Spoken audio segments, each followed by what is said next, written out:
कोई बात नहीं, ये भी मेरी तरह हिस्ट्री ज्योग्राफी में वीक है। शुक्र है मेरे ट्रांसपोर्ट बिजनेस के लिए फ्लीट एज ऐप है। ट्रक की सर्विस हिस्ट्री से लेकर सर्विस कब ड्यू है सबकी जानकारी मिल जाती है। सोच क्या रहे हो? अब ट्रैक करो, प्लान करो, एनालाइज करो। आज ही फ्लीट एज ऐप डाउनलोड करो माइलेज कंट्रोल में, बिजनेस कंट्रोल में, लाइफ कंट्रोल में।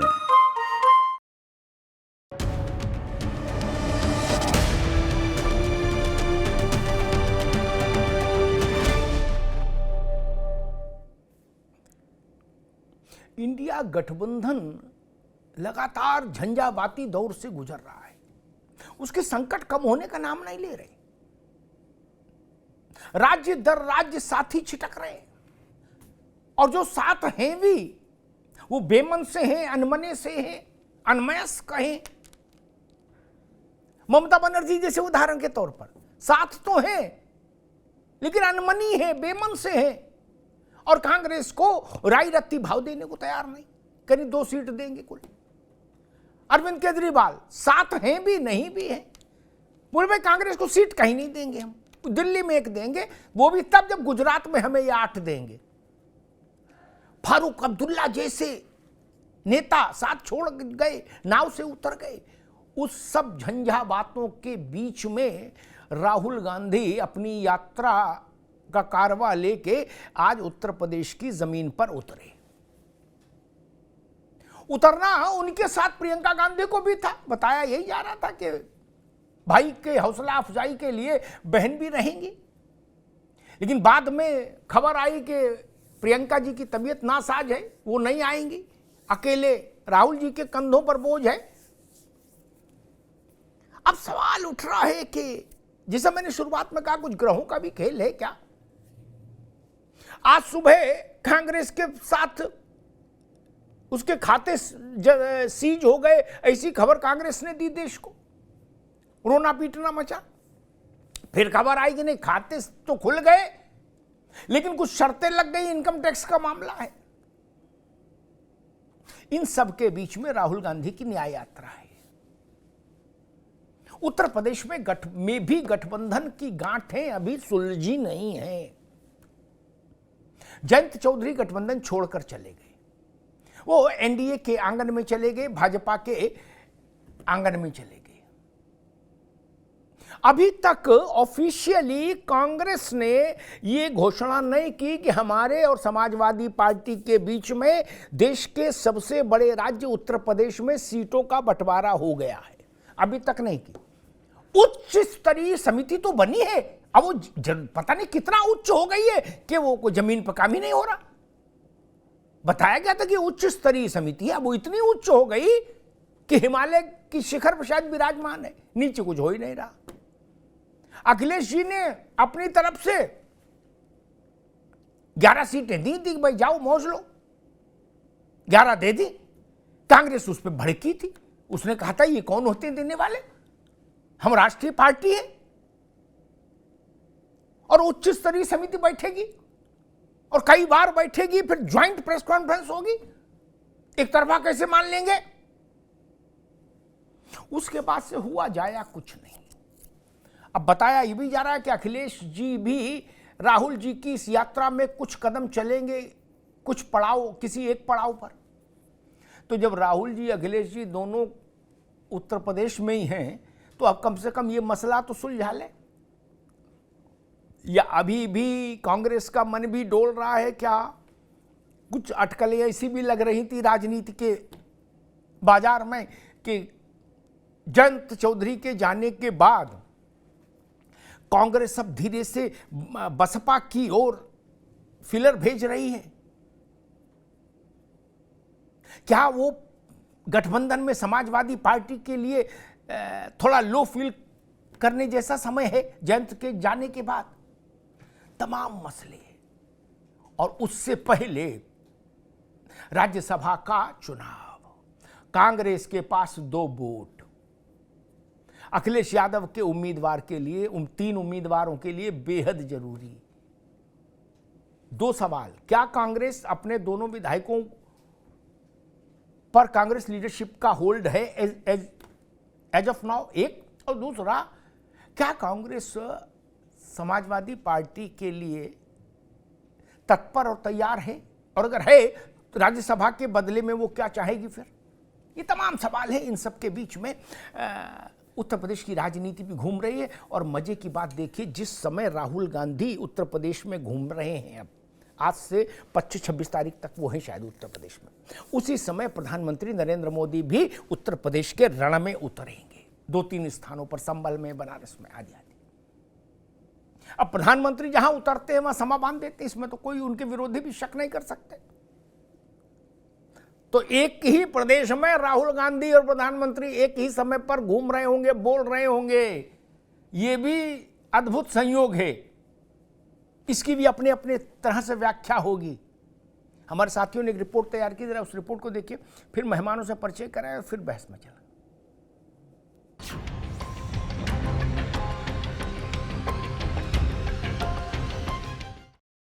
कोरोना से वो इस यात्रा में जुड़ रहे हैं। हमें पूरा विश्वास है कि प्रदेश की जनता इससे चैतन्य होगी, जागरूक होगी और आने वाले लोकसभा चुनाव में भी एक परिवर्तन को दिशा देगी। मैं उत्तर प्रदेश के कर्मठ मुख्यमंत्री आदरणीय योगी आदित्यनाथ जी का भी आज आभार व्यक्त करता हूँ। 2024 के लोकसभा चुनाव की दहलीज पर खड़े देश में सभी पार्टियों ने अपने अपने दावे और दमखम दिखाने शुरू कर दिए हैं। दिल्ली दरबार की दौड़ जीतने के लिए राहुल गांधी भी दूसरी बार यात्रा के रथ पर सवार हैं। इसी कड़ी में भारत जोड़ो यात्रा के बाद राहुल गांधी की न्याय यात्रा भी अब उत्तर प्रदेश की परिधि में पहुंच चुकी है। बिहार से होते हुए 16 फरवरी को चंदौली पहुंची राहुल गांधी की यात्रा का तमाम नेता और कार्यकर्ताओं ने स्वागत किया। वहीं खुद प्रियंका गांधी का आना अचानक से रद्द हो गया। हमारे लिए, हम उनका स्वागत करते हैं और जिस भावना से वो इस यात्रा में जुड़ रहे हैं, हमें पूरा विश्वास है कि प्रदेश की जनता इससे चैतन्य होगी, जागरूक होगी और आने वाले लोकसभा चुनाव में भी एक परिवर्तन को दिशा देगी। उत्तर प्रदेश की राजनीति में जुड़े हुए करीबन 12 से 13 ऐसे छोटे राजनीतिक दल भी हैं जो सतत संपर्क में हैं और इस यात्रा में माननीय राहुल गांधी जी की इस यात्रा में शामिल होंगे। राहुल गांधी यूपी में अपनी इस यात्रा के जरिए 7 दिन में 785 किलोमीटर की यात्रा तय करेंगे। 13 जिलों में 15 जनसभाएं भी करेंगे। इनमें 17 फरवरी को पीएम मोदी के संसदीय क्षेत्र वाराणसी में विश्वनाथ मंदिर में दर्शन पूजन और जनसभा का भी प्लान है। वाराणसी श्री राहुल गांधी जी पहुंचेंगे, भारत न्याय यात्रा पहुंचेगी। वहां पर तमाम जो संगठन है, सामाजिक संगठन है, बुनकर संगठन है और जो अधिवक्ताओं के संगठन है, छात्रों के हैं, कर्मचारियों के हैं, महिलाओं संगठन है, तो इस तरीके के जो किसान संगठन है, इस तरीके के तमाम संगठनों के प्रतिनिधियों से श्री राहुल गांधी जी मुलाकात करेंगे। राहुल गांधी की यूपी दौरे से पहले इंडिया गठबंधन में बड़ी दूरी और दरारों का सिलसिला वैसे तो शुभ नहीं रहा, लेकिन अब नजर बाकी बचे साथी सहयोगियों पर जमी हुई है। अपना दल कमेरावादी वाली पल्लवी पटेल ने जहां यात्रा में शामिल होने की बात कही है, वहीं अखिलेश यादव भी अमेठी या रायबरेली में शामिल होने की बात कह चुके हैं। हालांकि सस्पेंस अभी तक बाकी है। अब जब दिल्ली का रास्ता यूपी से होकर गुजरता है तो सभी दलों का दिल यूपी के लिए जोरों से धड़कता है। बीजेपी के मिशन 80 को धार देने के लिए पीएम मोदी भी यूपी के दौरे पर रहेंगे। अयोध्या में राम मंदिर के बाद अब पीएम मोदी 19 फरवरी को संभल के कल्की धाम का दौरा करेंगे। संभल में पीएम मोदी प्रमोद कृष्णम के कल्की धाम का शिलान्यास करेंगे। इस दौरे को भी लोकसभा चुनाव से जोड़कर देखा जा रहा है। खुद सीएम योगी ने तैयारियों का जायजा लिया है। देश को एक सुयोग्य, सुसंस्कृत, समर्थ नेतृत्व की आवश्यकता थी, जो नरेंद्र मोदी जी ने पूरी की है। मैं उत्तर प्रदेश के कर्मठ मुख्यमंत्री आदरणीय योगी आदित्यनाथ जी का भी आज आभार व्यक्त करता हूं कि उन्होंने श्री कल्की धाम के शिलान्यास समारोह में आने का मेरा न्योता स्वीकार किया है। इस उम्र में एक संकल्प ले रहा हूं कि मैं आजीवन नरेंद्र मोदी के साथ खड़ा रहूंगा। इसके बाद पीएम मोदी एक बार फिर 22 फरवरी को अपने संसदीय क्षेत्र वाराणसी आएंगे और वहां रात्रि विश्राम करेंगे। अगले दिन पीएम मोदी 23 फरवरी को संत गुरु रविदास की जयंती पर हिस्सा लेंगे और उनकी 25 फीट ऊंची प्रतिमा का भी अनावरण करेंगे। इसके अलावा कई परियोजनाओं की सौगात भी देंगे। पीएम मोदी के दौरे से उत्साहित बीजेपी कह रही है कि इंडिया गठबंधन की गांठें अब खुल गई हैं। देखिए, ये न्याय यात्रा नहीं, अन्याय यात्रा है। कई बार वो फेल साबित हो चुके हैं, जनता ने उन्हें बुरी तरह नकार दिया है और उत्तर प्रदेश में समाजवादी पार्टी को और कांग्रेस का कोई मतलब नहीं है, जनता से कई बार नकारे जा चुके हैं। बहरहाल 2024 के लोकसभा चुनाव में बस कुछ ही दिन बाकी हैं और इसके लिए सभी सियासी दल अपनी अपनी तैयारियों पर रंग रोगन लगा रहे हैं। यूपी के रण में जहां राहुल गांधी करीब सप्ताह भर रहेंगे, तो वहीं पीएम मोदी भी पश्चिम से पूरब तक के समीकरण साधेंगे। ऐसे में सवाल यही है कि क्या यूपी में राहुल प्रियंका सुलझा पाएंगे गठबंधन की गांठ? बड़ी कठिन है डगर गठबंधन की। एक को मनाओ तो दूसरा नाव से कूद जाता है, दूसरे को मनाओ तो तीसरा भाग रहा है। मेहमानों साहब का परिचय करा दें। ओपी सिंह साहब हैं, भारतीय जनता पार्टी के प्रवक्ता, ओपी सिंह साहब का स्वागत है। तारिक खान साहब हैं, समाजवादी पार्टी के प्रवक्ता, तारिक खान साहब का स्वागत है। राज शर्मा साहब हैं, कांग्रेस के नेता, राज शर्मा जी का स्वागत है। रविंद्र पटेल हैं, प्रदेश अध्यक्ष युवा राष्ट्रीय लोकदल, रविंद्र जी का बहुत बहुत स्वागत। राज शर्मा जी,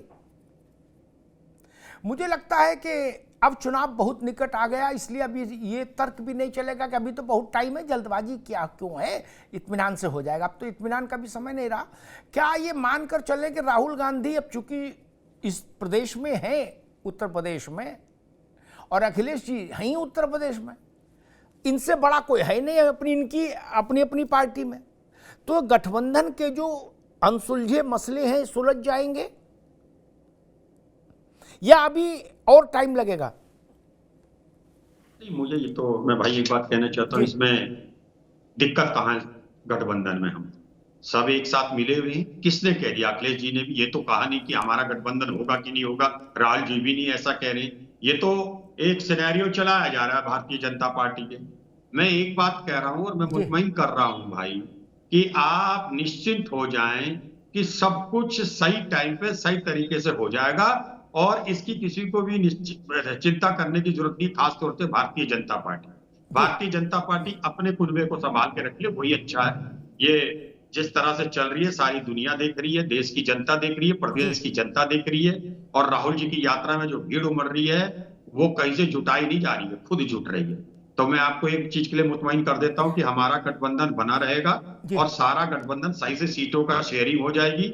अभी आपने देखा कि वहां पे तेजस्वी यादव जी भी चल रहे थे और यहाँ पे अखिलेश जी भी होंगे। अब सवाल यह है कि अखिलेश जी को जैसी सुविधा होगी वो वहां जुड़ जाएंगे, जुड़ना उन्हें है, ये तय, इसमें कोई दिक्कत नहीं है। बस भारतीय जनता पार्टी का चेहरा सब देख रही है, देश का चाहे स्टूडेंट हो, शिक्षक हो, किसान हो, सब देख रहे हैं, है ना। ऐसी असंवेदनशील पार्टी ना कभी थी ना भूतो। संवेदनशीलता पर फिर चर्चा करेंगे, आज गठबंधन पर चर्चा कर ले, क्या स्थिति चुनाव पर ही चर्चा कर ले। आज सुबह तो कांग्रेस के लिए बड़ी खराब थी, फिर दोपहर होते होते थोड़ी सांस आई कि भाई खाते खुल गए लेकिन उनमें कुछ शर्तें लगेंगी, स्थितियां तो गंभीर हैं। खैर, तारिक खान साहब, मैं बहस में नहीं उलझना चाहता था, राज भाई जो कह रहे थे उसको मैंने सुन लिया कि सब हो जाएगा, काय परेशान हो, सब करेंगे, अच्छा करेंगे, ठीक। ये वैसा ही है कि जैसे कथा के बाद पंडित जी कहते हैं प्राणियों में सद्भाव हो, धर्म की जय हो, अधर्म का नाश हो, है ना। अरे भाई साहब, हम नहीं परेशान है, अविनाश पांडे परेशान है। जब अखिलेश यादव ने उनको इस अंदाज में 11 सीटें दी ट्विटर पर कि जाओ बेटा मौज करो, दे दी 11, आनंद करो, जाओ खेलो, क्या तो कांग्रेस विफरी थी, हमें काहे की चिंता, लड़ो नहीं लड़ो, घर बैठो, क्या फर्क पड़ रहा। खैर तारिक खान साहब, मसला वो कि एक हाई लेवल उच्च स्तरीय कमेटी बनी थी, मैंने सुना था कि काफी उच्च है वो,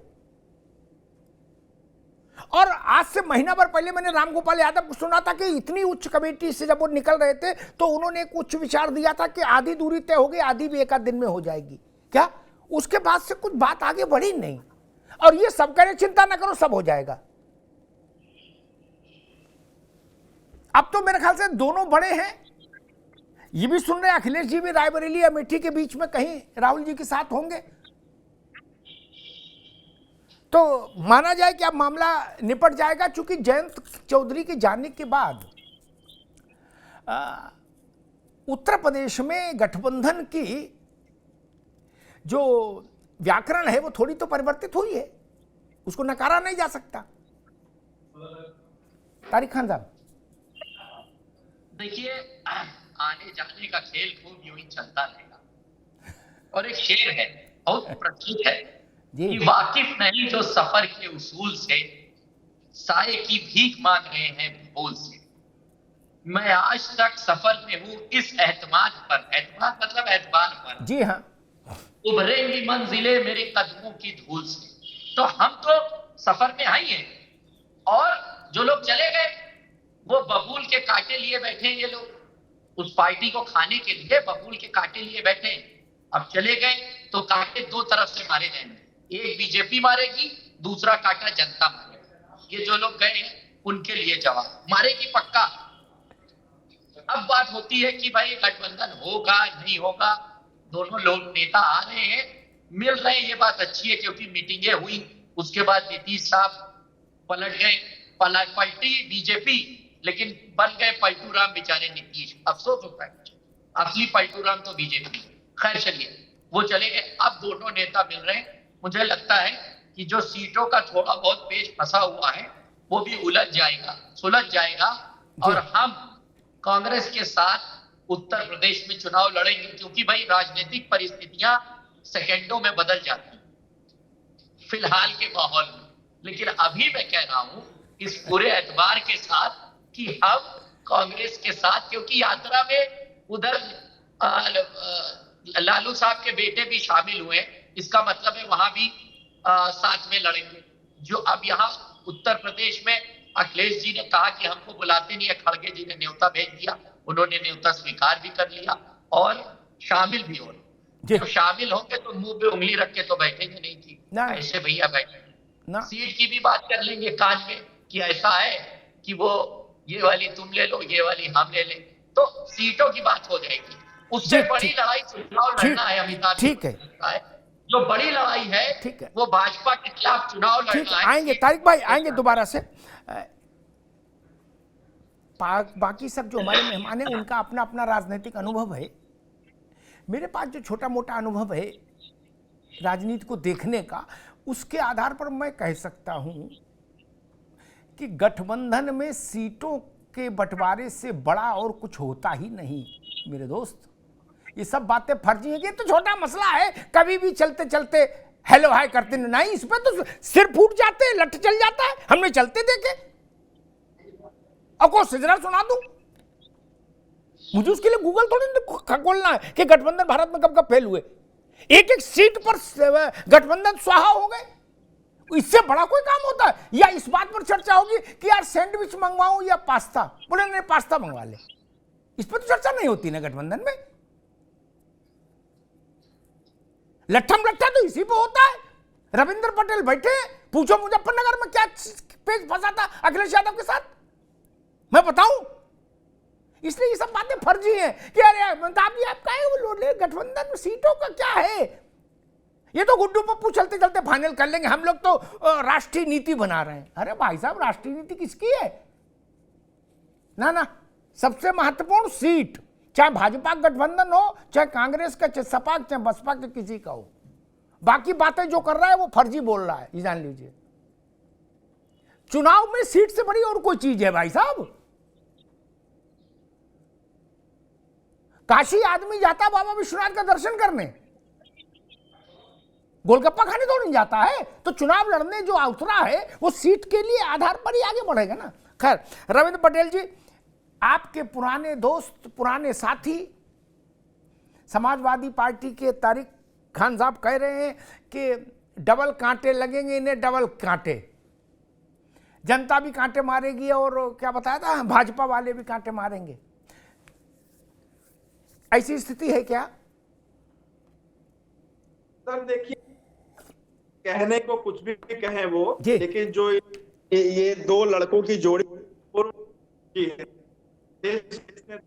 2000 और बार बार नकारे जा रहे हैं। कोई एक बार नकारने की बात हो तो उसे समझा जा सकता है कि चलो कोई बात नहीं। 2014 में भी नकारे गए राहुल जी, 2017 में नकारे गए अखिलेश जी, 2019 में नकारे गए, फिर 2024 में नकारे गए, नकारे जाए 22 नकारे जाएंगे, क्योंकि जो इनकी हरकतें हैं, ये दोस्ती तो कर लेते हैं लेकिन दोस्ती की ईमानदारी का वो निभाना नहीं जानते। अच्छा, अगर चलिए ठीक है, अगर राहुल जी की यात्रा आ रही है, जिसका अहंकार देखिए, मैं ऐसा रह लूंगा कहीं अमेठी रायबरेली वगैरह में कहीं रह लूंगा, क्यों? कांग्रेस क्या अमेठी और रायबरेली में ही है? मैं क्या समझूं इनके इस बयान से कि कांग्रेस सिर्फ अमेठी और रायबरेली में है, बाकी पूरी प्रदेश जो है वो आदरणीय अखिलेश जी की आया है। आदरणीय अखिलेश जी का फतवा जारी हो जाए, दरादन मुहर मार देंगी। ये हम तो कह रहे हैं बुद्धि आई हम जैसे नेताओं को कि हम लोगों ने 14 साल का निर्देशन दिया, 14 सालों की बात करो, और मैं आपको विश्वास दिलाना चाहता हूँ आपके चैनल के माध्यम से कि आज शाम या कल तक किसानों की समस्या हो ही जाएगा। ये है हमारा प्रयास। कहने को कहते हैं अच्छा कर ले, अरे जो अच्छा आज निकले जी, ठीक बात है, ठीक है रविंद्र, आएंगे दोबारा। मैं ओपी सिंह के पास चलूं, उससे पहले एक बात और कहूं। तारिक खान और राज शर्मा की पार्टियों के लिए या और जो विपक्षी दल हैं जिनके प्रतिनिधि आने, भैया अब ये आप अपना बुरा वक्त समझो या कुछ समझो, लेकिन जिन मुद्दों पे आपने सोचा, तारिक भाई सुनना, कि अब की गुरु मोदी को घेर लिया इस पे, क्या अब मजा आएगा क्या? आप खुशी नहीं मना पाए उस मुद्दे की, तब तक पता लगा कि ऐसा कोई पासा फेंक दिया कि मुद्दा ही पलट गया, बिल्कुल मेज ही पलट गई। क्या मुझे याद है किसान आंदोलन बोले अब की घेर दिया, 13 महीने हो गए, जाए चुनाव में मोदी देखें क्या? एक दिन अचानक से टीवी खोला, मोदी जी ने कहा कि तीनों कानून वापस लेता हूं, किसान से राखों पर। अब विपक्षी समझ ही नहीं पा रहे थे कि आगे जाएं कि पीछे जाएं। नहीं, कुछ है ऐसा, ऐसे कई उदाहरण हैं जिनमें आप लोगों को लगा कि हां इस मसले पर बीजेपी कॉर्नर हो जाएगी, वो पलट के आई और उसने मेज ही पलट दी। ये विषय है, इस पर जरूर सोचिए। ओपी सिंह जी, उत्तर प्रदेश में दो दिन राहुल गांधी रहेंगे बनारस और 2 दिन नरेंद्र मोदी। ममता बनर्जी ने कांग्रेस को सलाह दी थी कि प्रियंका गांधी को बनारस से चुनाव लड़ा दो, कांग्रेस उस पर बोली नहीं, और जो बोले उनने कहा हमको सलाह की जरूरत नहीं, हम खुद समझदार हैं, हमको क्या करना है। राहुल गांधी की यात्रा को उत्तर प्रदेश में कैसे देख रही है भारतीय जनता पार्टी? राहुल गांधी उत्तर प्रदेश में कोई पहली बार नहीं है, और न तो इस प्रदेश की जनता को है कि राहुल गांधी जी आ रहे हैं तो चमत्कार कोई हो जाएगा। दरअसल ये अवतार जी है कि ये बार बार कांग्रेस की एक सोच है, एक व्यवस्था है कि किसी तरह से फ्लॉप लगातार हो रहे इस गांधी परिवार के चश्मो चिराग को कैसे स्थापित किया जाए। न तो वो जनता में स्थापित हो पा रहे हैं, न परिवार में स्थापित हो पा रहे हैं, न लोगों के दिलो दिमाग में स्थापित हो पा रहे हैं। रही बात इस गठबंधन का, तो आप उत्तर प्रदेश में क्या पूरे भारत देश में देख लीजिए गठबंधन कहाँ है। 8 महीना पहले 18 जुलाई 2023 को इसका नींव रखी गई थी, स्वार्थ की नींव पर जो है इंडिया गठबंधन रखी गई थी। 8 महीने से डिबेट कर रहा हूं, ये हो गया, गठबंधन हो गया, सीटों का बंटवारा हो गया, संयोजक हो गए, आयोजक हो गए, क्या हो गया? न जिनके पास न नीति है, न नीयत है, न नेता है, न नेतृत्व है। रही बात अब आज टिकी है, मैं एक भविष्यवाणी तो नहीं कर सकता, लेकिन अपना एक अनुभव पत्रकार रहा हूं, ताकि मैं बताऊंगा कि इस जो बच्चा है, थोड़ा बहुत सात छछुंदर की लड़ाई चल रही है अखिलेश जी की और राहुल जी की, कौन किसको परास्त करेगा। इस यात्रा के बाद जब आप डिबेट करेंगे, जब राहुल जी की यात्रा उत्तर प्रदेश से 8 दिन में जब चली जाएगी, 7 दिन में, तो उसके बाद देखिएगा कि फिर इस गठबंधन का हासिल क्या होगा। जिस प्रकार से अखिलेश यादव ने एक तरफा अपने 16 कैंडिडेटों को घोषित कर दिया, बिना उच्च स्तरीय, जो इनकी उच्च स्तरीय समिति के बिना किसी उसमें मंथन का, और जिस प्रकार से कहा कि भैया तुम्हारी पुश्तैनी सीट अमेठी और रायबरेली है, 9 और ले लो। वो 9 कौन ले लो, जिसको हम नहीं चाहते ले लो, आप लड़ लो, बनारस लड़ लो, लखनऊ लड़ लो, फला जगह लड़ लो, वहां लड़ लो। तो क्या कांग्रेस इस पर, ऐसा तो है नहीं, ठीक है, टूटी हाथी तो 9 लाखी, 415 सीट तक गई है कांग्रेस, भले ठीक है इस समय 44 है, तो वो जो स्थिति है वो स्वीकार नहीं होगी। दूसरी बात, जो गठबंधन के उत्तर प्रदेश के सर्वे सर्वा टिका था, मजबूत पार्टी अखिलेश यादव जी, उनका घर तो खुद नहीं संभालना। पल्लवी पटेल ने कह दिया कि जिस पीडीए का नारा दिए राज्यसभा के चुनाव में, आपने पीडीए को मारा ध्वस्त कर दिया, लिहाजा मैं आपको वोट तो नहीं दूंगी। उधर स्वामी प्रसाद मौर्य ने कहा, भैया ये ले अपनी लकुट कुमरिया बहुते नाच नचाए, राष्ट्रीय महासचिव तो बनाए, पेट भर गया। न अखिलेश यादव को सहयोगी दलों पर विश्वास है, न उन सहयोगी दलों को अखिलेश यादव पर विश्वास है।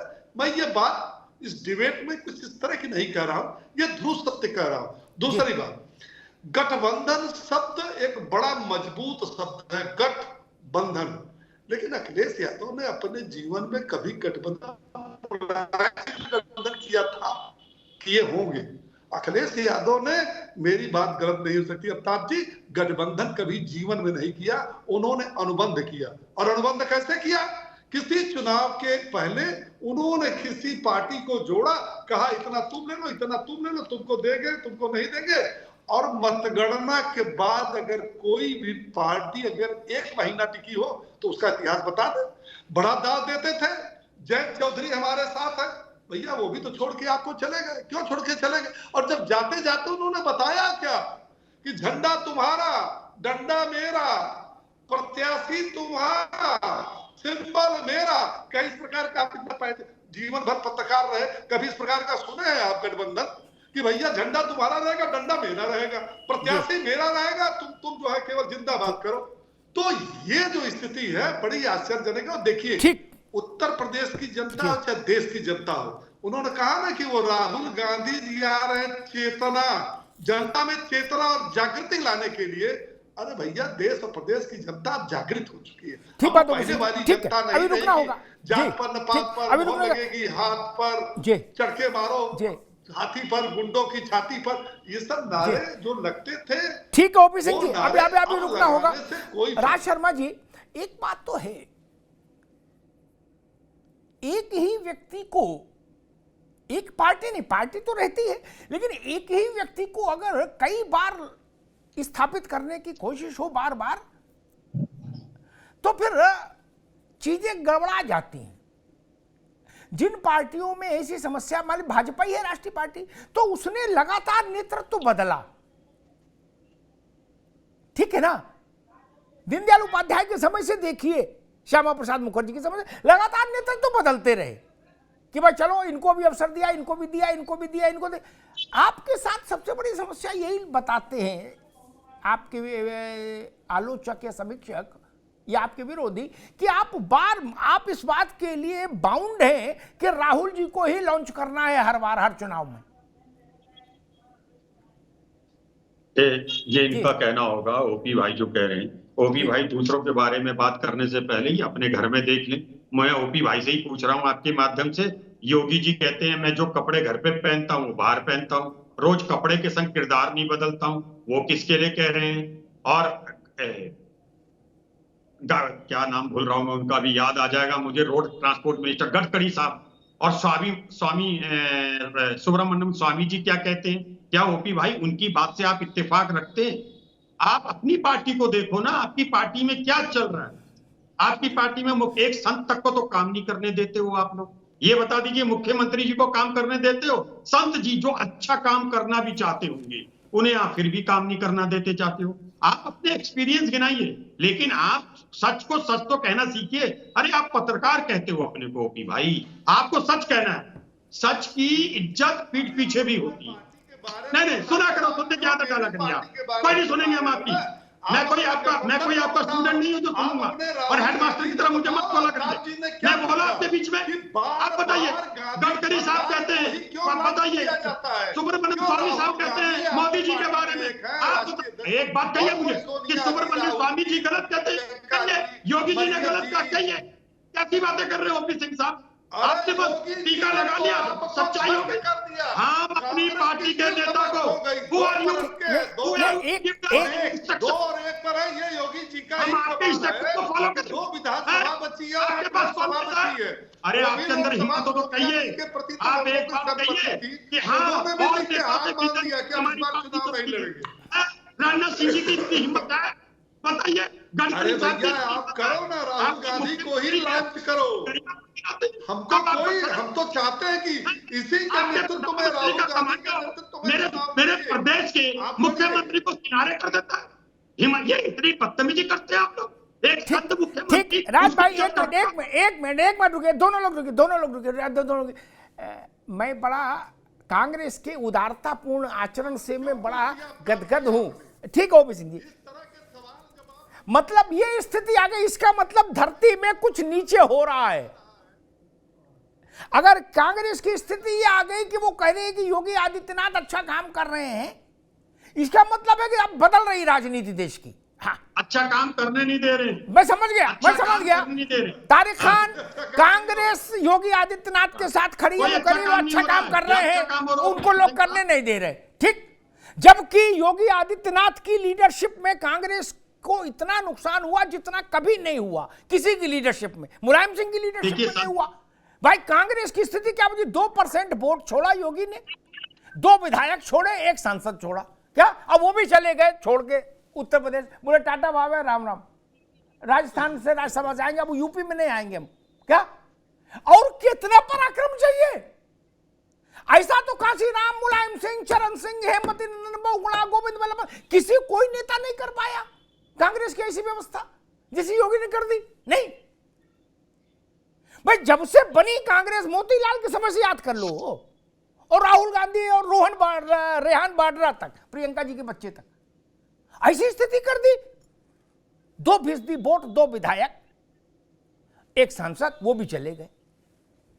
ये मुझे लग रहा है इसीलिए कांग्रेस को ये आत्म साक्षात्कार हुआ कि भैया योगी जी में कुछ तप बल है, इसीलिए शायद वो कह रहे हैं कि योगी अच्छा काम कर रहे हैं। नहीं, अच्छा काम तारिक खान नहीं वही मेरे शब्दों को नहीं बदला जा सकता। कोई तारीफ करना बुरी बात थोड़ी ना है भाई, संत है, संत की इज्जत होनी चाहिए। सब बिल्कुल। हम झूठे सनातनी नहीं, ओपी सिंह की अब आप तरह। बताइए, राजनीति बदल रही कि नहीं बदल रही मेरे दोस्त, बताइए क्या बदल रही कि नहीं बदल रही, बताओ, और कितनी बदलेगी? शांति से सुना जाए जी। देखिए आप एक अच्छे वक्ता हैं, वरिष्ठ, इसमें कोई दो राय नहीं है। और उन्होंने कहा कि बिना मीटिंग के घोषित कर दिया प्रत्याशी, कांग्रेस से पूछे बिना। अच्छा साहब, गलती हो गई। एनडीए ने जब मध्य प्रदेश में प्रत्याशी घोषित किया या देश में कहीं भी प्रत्याशी घोषित किया, उससे पहले एक मीटिंग बुलाई, सबको चाय पिलाया, सबके सामने हाथ जोड़ा कि भैया इसको लड़ा दें। जब मोदी जी से उन्होंने कहा हाँ ठीक है लड़ा दो, तब कहीं अच्छा भैया आप तय हुआ प्रत्याशी। तो मैं ये कह रहा हूं कि अमिताभ भाई एक बात समझिए, जैसे आप मुझसे एडवाइस दे मुझे कि ऐसा है भैया चीनी ना खाया करो, और आप रोज शाम को बैठ के आधा किलो चीनी खाएं, ना माना जाएगा, ना माना जाएगा। इसलिए बीजेपी की एडवाइस सारी में आपको व्यंग की पूरी एक आपका ब्रह्मांड खुला हुआ है व्यंग का, आप करिए, लेकिन बीजेपी वाला व्यंग ना सुना जाए। क्यों? क्योंकि आप स्वतंत्र हैं, आप पत्रकार, और बीजेपी तो एक पार्टी है। आपने अगर वो काम किया हो तो आप मुंह पे धे के तमाचा मारिए, मैं गाल आगे कर दूंगा, मारिए, बीजेपी मारे कि हाँ आपने बिना पूछे प्रत्याशी घोषित कर दिया। आपने अभी राज्यसभा के प्रत्याशी घोषित किए, एनडीए की मीटिंग बुलाई थी, पूछा अनुप्रिया पटेल से, राजभर से, संजय निषाद से कि भैया जौन प्रत्याशी जैन साहब और सुधांशु त्रिवेदी इन लोग बढ़िया हैं, आरपीएन सिंह बढ़िया हैं जो कांग्रेस से आए हैं? पूछा आपने? नहीं पूछा। ये प्रथा नहीं रही है। कांग्रेस अरे सुन तो लीजिए, आपने घोषित कर दिया तो वही अरे सुन तो लीजिए, ये बात कंप्लीट करने तब बोलिएगा जी। अब इसकी भी बात होती है कि भाषण दिया, नारा दिया, तो नारा तो आपने भी दिया, बहुत हुई महंगाई की बात, अब की बार मोदी सरकार, महंगाई कम हो गई। कल मैं पेट्रोल लेने गया, अमिताभ जी मुझे 2 रुपए लीटर वो दे रहा था, जबरदस्ती गाड़ी में भरे थे। मैंने कहा भैया माफ करो, 2 रुपए में नहीं लूंगा। वहां डाले दे रहा था, बहुत सस्ता हो गया, घरघरा के दबाए दे रहा था। मैंने 100 रुपए दिया, इतना सस्ता हो गया। तो भैया नारों का क्या है? ये देश तो नारों पे चला। यात्राओं का क्या है? दांडी यात्रा हमने देखा, रथ यात्रा, दो रन बनाने वाली पार्टी 100 रन बनाने लगी, आडवाणी साहब रथ लेके निकले। तो यात्राएं तो भारत की आत्मा है, कहता हूँ यात्रा। इस यात्रा पे सवाल नहीं होना। ठीक है रविंद्र, भारतीय राजनीति की आत्मा है। ठीक है तारिक खान, मैं रविंद्र पटेल के पास चलूंगा, लेकिन कहूँ कि ये तुलना उपमा सब चीजें तब सटीक होती हैं जब स्थितियां भी देखी जाएं। जैसे इंदिरा गांधी के समय में जो स्थिति कांग्रेस की थी, वो स्थिति जनसंघ की नहीं थी, लोकदल की नहीं थी। इंदिरा गांधी नक्षत्र की तरह छाई रहती थी पूरे देश पर। ठीक वैसे ही मैं कहूंगा भी कुछ बातें जो तारिक खान ने कही उस पर। एक समय होता है जब एक पार्टी का वर्चस्व देश पर होता है, उसकी राजनीतिक धारा पर उसकी छाप होती है। उसके आचरण की कॉपी आप मत करिए ना। उसका हीमोग्लोबिन 16 है, आपका 4 है, गिर पड़ोगे, चक्कर आ जाएगा, आंखों में अंधेरा छा जाएगा, आईसीयू में भर्ती कराना पड़ेगा। गजब के बोले ना, भैया अभी छत पे चढ़े थे दौड़ के, हम भी चढ़े, फिर क्या हुआ? बोले फेफड़े बाहर आ गए। डॉक्टर ने बोला क्यों चढ़े थे? तुम तो कहा लिफ्ट से जाया करो। बोले नहीं, हमने कहा भैया भी जा रहे तो हम भी चढ़ गए। नहीं करो। इंदिरा गांधी के समय में अगर जनसंघ ये बोलता तो कौन पूछता? वो कहते जीत के तो दिखाओ पहले, फिर बड़ी बड़ी बातें करो। भैया समय है, इस बात से कैसे आप इनकार कर सकते हो? और दूसरी बात मैं कहूं कि तारिक खान ने एक वैलिड प्रश्न उठाया कि आपने पूछा, मैं जो बात कहना नहीं चाहता था क्योंकि सभी मेरे मित्र हैं, लेकिन मैं कहूं गठबंधन में स्थितियों का फर्क होता है तारिक खान। क्या कई बार एक एक सीट पर गिलास चल जाता है? क्या वो भी गठबंधन होता है? जैसे इंडिया गठबंधन, क्या जिसमें ताल ठुक जाती है मीटिंग में, बोले तुम ज्यादा बड़े नेता हो, क्या जाओ अलग लड़ेंगे, क्या? और एक स्थिति ऐसी होती है कि गठबंधन वाला पहुंचता है, कहता भैया प्रणाम, भैया क्या आदेश है? बोले मिर्जापुर लड़ो। बोले जी भैया प्रणाम। क्या ऐसी भी होती? सच्ची बात बता रहा हूं, आप तो जानते हो। क्या ये स्थितियों, ये आपकी हैसियत का फर्क है। गठबंधन ऐसे भी चलता है। खैर रविंद्र पटेल जी, एक मसला मेरे दिमाग में घूम रहा है कि लोकसभा चुनाव से पहले राज्यसभा का रण है।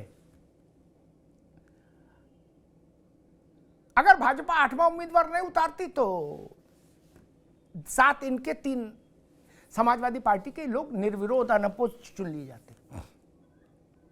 आपके आने के बाद भाजपा का भी उत्साह बढ़ा और संजय सेठ को उतार दिया।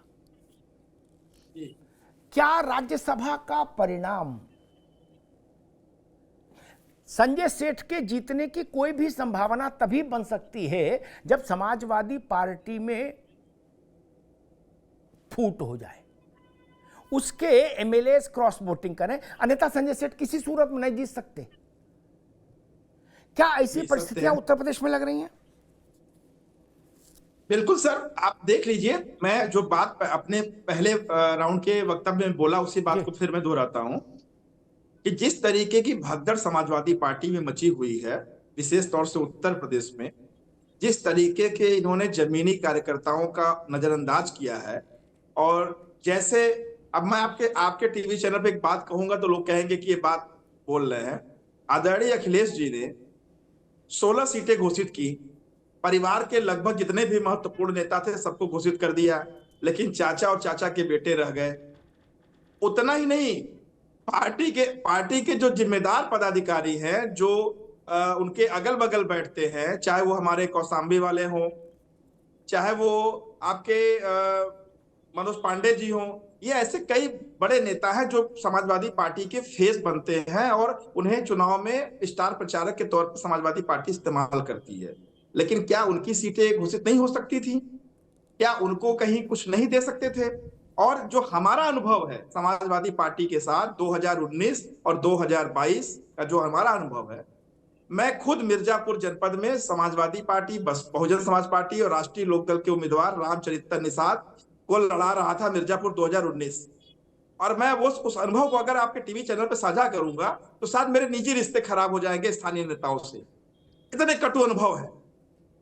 मैं चीफ इलेक्शन एजेंट था, चुनाव प्रभार मेरे पास था मिर्जापुर लोकसभा, और वो अपने गठबंधन के दलों को जितना दबा के, जितना तोड़ मरोड़ के रखते हैं, तो समाजवादी पार्टी अहंकार में डूबी हुई है।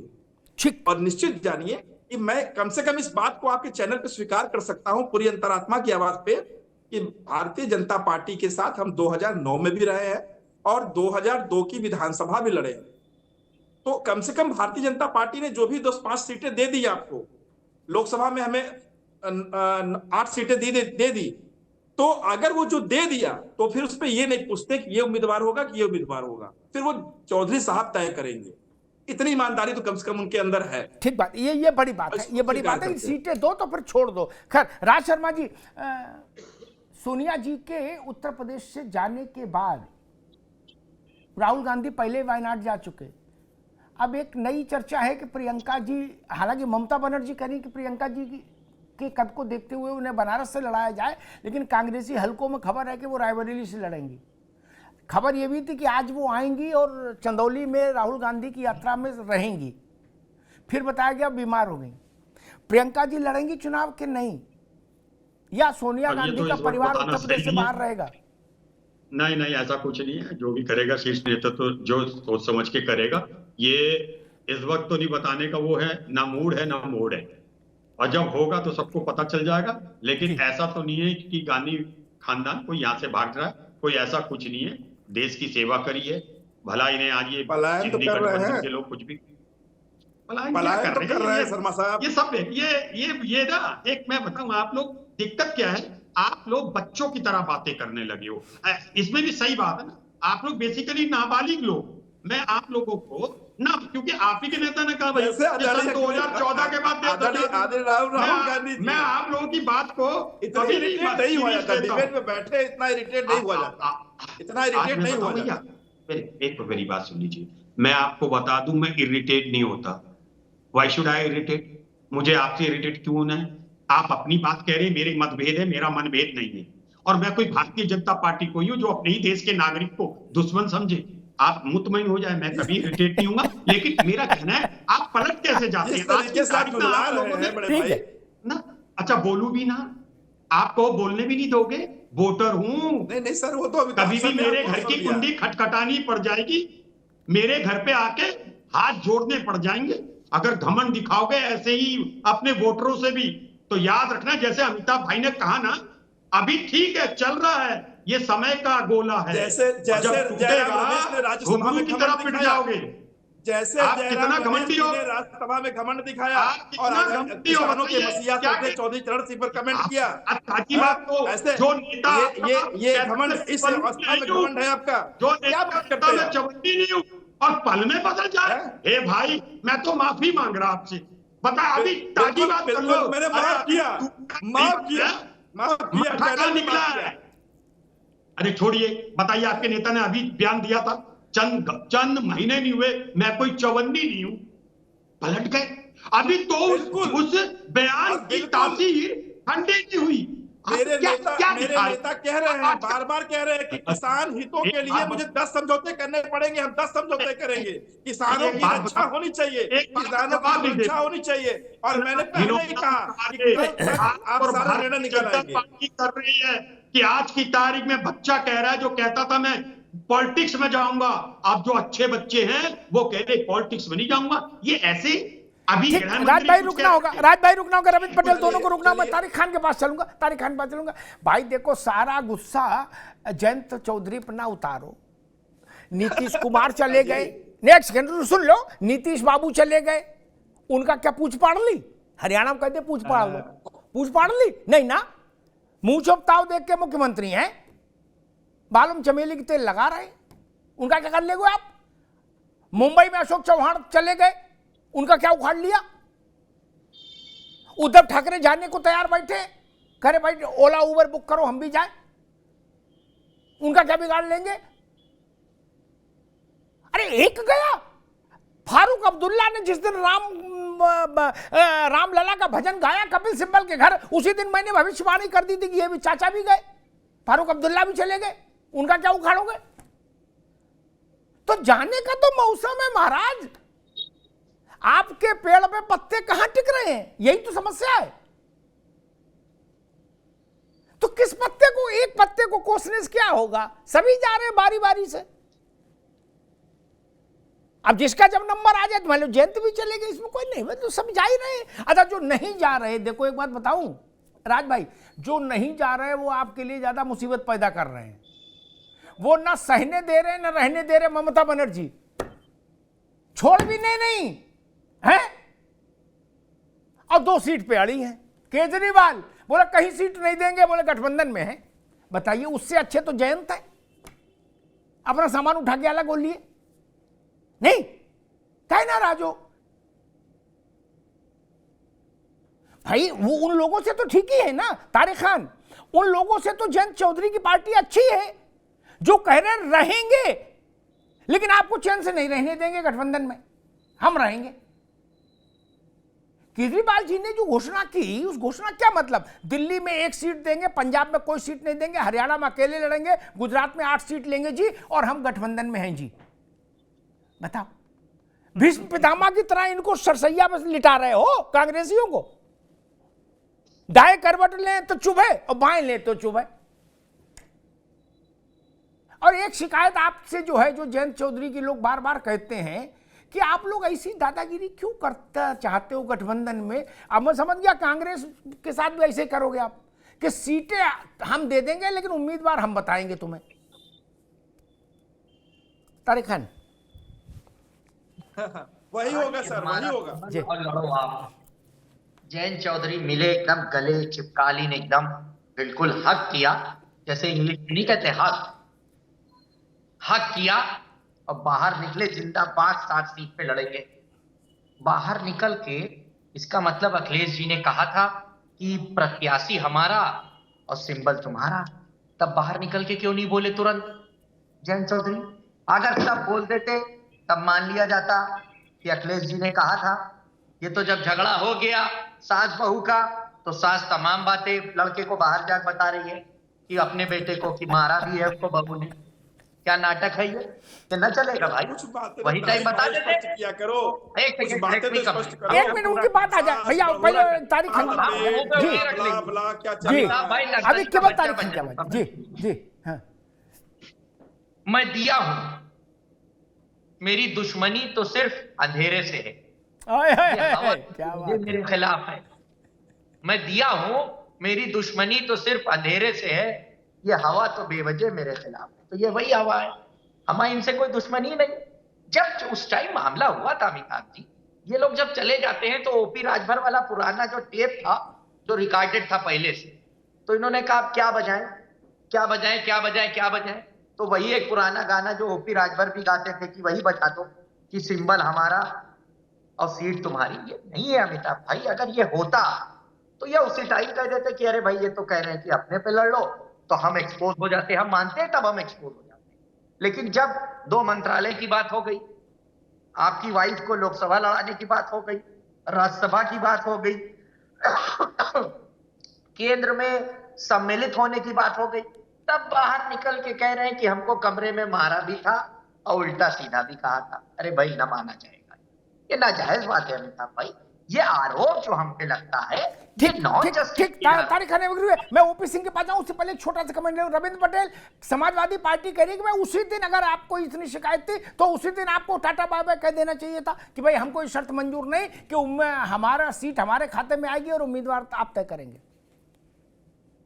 सर, मेरा कनेक्शन कट गया था, लेकिन मैं आपको सुन पा रहा हूं। जैसा कि मैं सुन पा रहा हूं, समाजवादी पार्टी ये कह रही है कि हमें उस दिन मना कर देना चाहिए था। हाँ।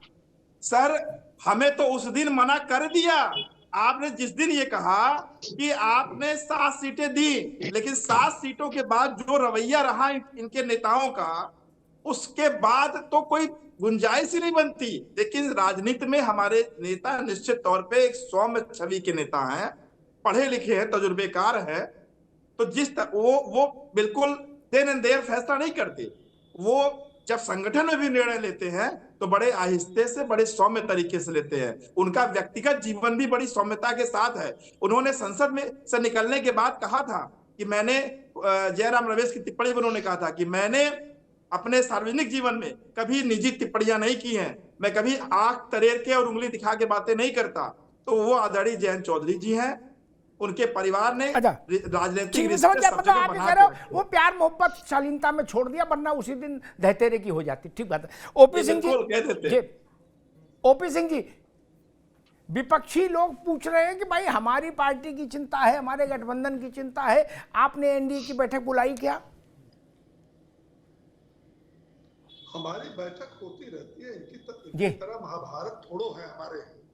हमारे यहाँ जो है, जिसको जो तालमेल से, जो पहले से तय जो सीटें दे दी गई, वो अपना प्रत्याशी खड़े, वो चुनाव लड़े। इंडिया गठबंधन जो ये कहती है कि मोदी को हटाओ, संविधान को बचाओ, देश को बचाओ, कर किसको बचाओ, लोकतंत्र को बचाओ, इनके लिए तारिक साहब ने 2-3 शेरो शायरी कही। एक लाइन मैं भी सुना दूं। नहीं, बिल्कुल कह दो। आप तो मौसम शेरो शायरी कही है, बसंत आ गया है।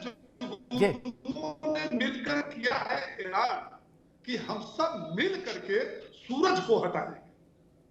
सारे लोगों ने ख्वाब देखा है कि हम मोदी को हटाएंगे। बस इनके दिमाग में ये खटक रहा है, मोदी को हटाएंगे। कैसे हटाएंगे ये बेचारे जानते नहीं।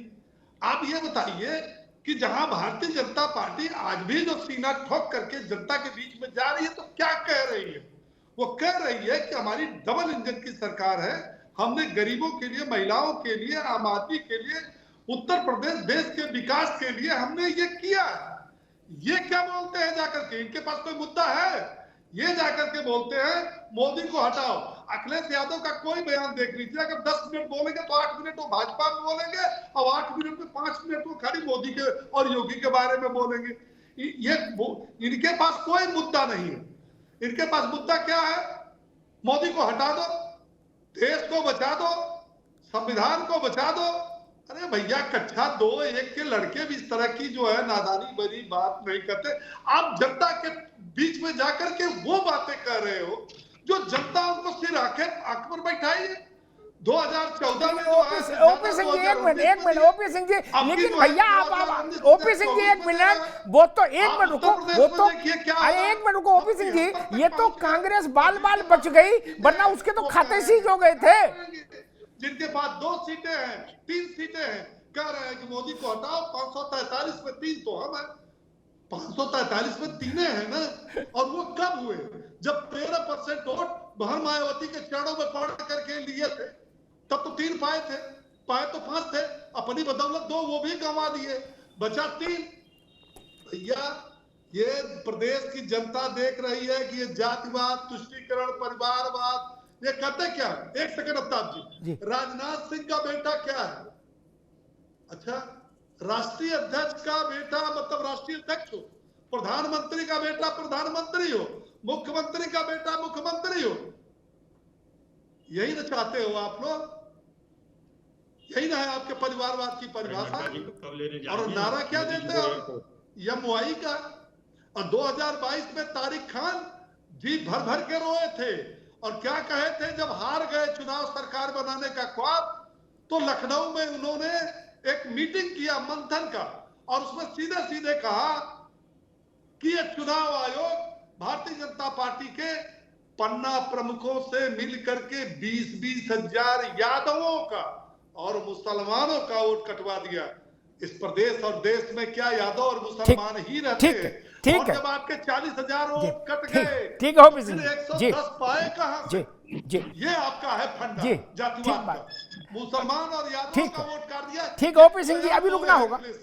कई बार क्या होता है, जो बात ओपी सिंह जी कह रहे हैं, मुझे कई बार आपके साथ जो इर्द गिर्द लोग होते हैं जो आपको इनपुट देते हैं, वो गणित में कमजोर होते हैं तो गलत इनपुट पकड़ा देते हैं।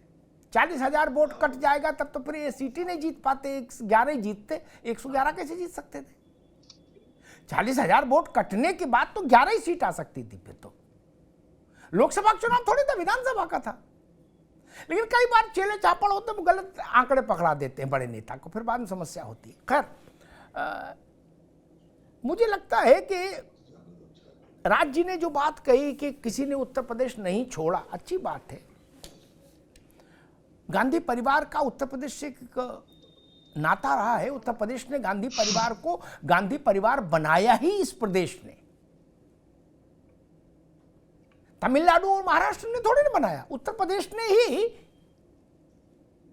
जवाहरलाल नेहरू को जवाहरलाल नेहरू से बनाने से लेके पूरे परिवार को बनाया। क्या ये ज्यादा बेहतर और ज्यादा लोकतांत्रिक नहीं होता? उस पर मैं कांग्रेस पार्टी की बात नहीं कर रहा, मैं गांधी परिवार की बात कर रहा हूं कि सोनिया जी जब विदा की चिट्ठी लिख रही थी, उसी चिट्ठी में कांग्रेस ने क्या क्लेम किया? भावुक पत्र, घरेलू पत्र, हमारा रिश्ता रायबरेली से घर का है, राजनीति का नहीं। अच्छी बात है। क्या उस चिट्ठी में ये नहीं लिख सकती थी कि मेरे स्थान पर अब प्रियंका आपकी सेवा करेगी, मैं उसको डिप्यूट करती हूं? नहीं, घर की बड़ी बूढ़ी अब नहीं कर सकती, ठीक है, तो बिटिया को तो जिम्मेदारी दे सकती थी। बहू तो है नहीं तो बहू को दे सकती थी। कांग्रेस अभी भी उसको तुरुप के पत्ते के तरीके से गोपनीय रखना चाहती है कि प्रियंका जी लड़ेंगी कि नहीं। पिछले 20 साल से इस रहस्य को कांग्रेस अंदर वाली जेब में रखे है। हर चुनाव में चलवा देती लड़ेंगी, फिर कहती नहीं लड़ेंगी। इसमें कौन सा वो सीक्रेट मिशन है भाई? राहुल गांधी अमेठी लौटेंगे, प्रियंका जी सोनिया जी की चिट्ठी के साथ ये बात साफ नहीं हो सकती थी क्या? आप वायनाड चले गए, सोनिया जी राजस्थान चलेगी। कहा गया कि हम समय नहीं दे पाए, मतलब स्वास्थ्य ठीक नहीं है। पता नहीं कितने लोगों को स्मरण है। ये चीजें लोकतंत्र के लिए अच्छी नहीं। सोनिया जी शतायु हो, वो अभी यात्रा करती हैं, अभी तेलंगाना गई थी। और बड़े लोगों को हम लोगों जैसी यात्रा तो करनी नहीं होती। तारिक खान, उनके लिए तो सब सुख सुविधा रहती है। लेकिन वो जीत का सर्टिफिकेट लेने भी नहीं गई थी रायबरेली। क्या लोकतंत्र में ये भाव अच्छा नहीं है? फिर आप घर कैसे मानो कहोगे? वो जीत का सर्टिफिकेट लेने भी नहीं गई। क्या कांग्रेस बता सकती है कि सोनिया जी ने 5 वर्षों में रायबरेली में कितना समय दिया, कितने दिन, कितने सप्ताह 5 वर्षों में वो वहां रहीं, लोगों के दुख सुख में गईं? ये तमाम सवाल हैं। खैर, वो कांग्रेस जाने। लेकिन मुझे लगता है कि राहुल गांधी की यात्रा उत्तर प्रदेश की जमीन से जब गुजर रही है तो उसकी पहली प्रायोरिटी ये होनी ही चाहिए कि समाजवादी पार्टी और कांग्रेस के बीच में सीटों का बंटवारा हो जाए। जब तक सीटों का बंटवारा उलझा रहेगा, और इसको इस तर्क से नहीं ढका जा सकता, अंदर से मेरे ख्याल से मेरी बात से तारिक खान और आर शर्मा दोनों सहमत होंगे, यहां तो सहमत होना उनके लिए मुश्किल है, कि इसकी तुलना ओम प्रकाश राजभर संजय निषाद से नहीं हो सकती। ना तो राहुल गांधी संजय निषाद है और ना अखिलेश यादव ओपी राजभर है। तारिक खान गलत तो नहीं कह रहा? इसलिए ये नहीं चलेगा, इसलिए समाधान जरूरी है। कांग्रेस के लिए उत्तर प्रदेश का रण इसलिए भी जरूरी है क्योंकि वहां वो अपने होम स्टेट उसको कहिए, वहां सबसे निचले पायदान पर है, 2% वोट के साथ, 2 विधायक और 1 सांसद के साथ। और वो सांसद ने भी उत्तर प्रदेश को बाय बाय कर दिया, सोनिया जी। अखिलेश यादव स्वाभाविक है, जयंत चौधरी के जाने के बाद उनको झटका लगना चाहिए और लगा भी होगा। वो एक क्लेम करते थे कि हमारा और जयंत का गठबंधन पुराना है, मजबूत है, वो गए। तारिक खान ने कहा कि उसी दिन कर देते। व्यवहारिकता कहती है कि आज के दौर में आदमी वही समझदार है भैया जो एक ट्रेन, चलती हुई ट्रेन तब छोड़ता है जब दूसरी का कंफर्म रिजर्वेशन जेब में रख लेता है। नहीं तो बुड़बक कहते लोग उसको। चलती ट्रेन से कूद गया और फिर टिकट लेने गया, रिजर्वेशन ही नहीं मिला, ऐसा बुड़बक तो कोई नहीं है बाबू। तो जयंत ही ऐसे बुड़बक क्यों होंगे? जब दूसरी ट्रेन का रिजर्वेशन आ गया कंफर्म तो उतर गए ट्रेन से अगले स्टेशन पे, टाटा बाय बाय। ये विषय है। और प्रियंका गांधी, राहुल गांधी, अखिलेश यादव, जितने भी लोग हैं विपक्ष में, वो उत्तर प्रदेश में उनको अपना इम्तिहान इस बार बड़ा देना होगा। अगर सोनिया जी नहीं है चुनाव के मैदान में तो इन्हीं भाई बहन को लड़ना होगा उत्तर प्रदेश में। कांग्रेस को अगर दियाबाती भी करनी है यूपी में अपने दफ्तर में तो जान लीजिए, अजय राय के भरोसे थोड़ी ना चल सकती कांग्रेस उत्तर प्रदेश में। या ऐसी कोई गलतफहमी है क्या? नहीं ना। और समाजवादी पार्टी के लिए भी जो पराजय का सिलसिला है वो इतना लंबा हो गया है कि समाजवादी पार्टी अगर इस बार अच्छा प्रदर्शन नहीं कर पाएगी तो उसके लिए जो 27 में चुनाव होना है लोकसभा का, विधानसभा का यूपी में, उसके लिए समस्या पैदा हो जाएगी, जहां उसका स्टेक ज्यादा है लोकसभा के मुकाबले। अखिलेश यादव को भी एक बड़ी जीत पार्टी के लिए हासिल करके दिखानी होगी। लीडर वही जो जिता सके। इंदिरा जी जब तक जिताती थी कांग्रेस को, वो देश की एक छत्र नेता थी। आज नरेंद्र मोदी भारतीय जनता पार्टी को 303 सीट अगर लोकसभा में जिता के लाते हैं तो स्वाभाविक है उस कसौटी पर नरेंद्र मोदी भी खरे उतर रहे हैं जिस कसौटी पर इंदिरा गांधी और जवाहरलाल उतरा करते थे। धन्यवाद।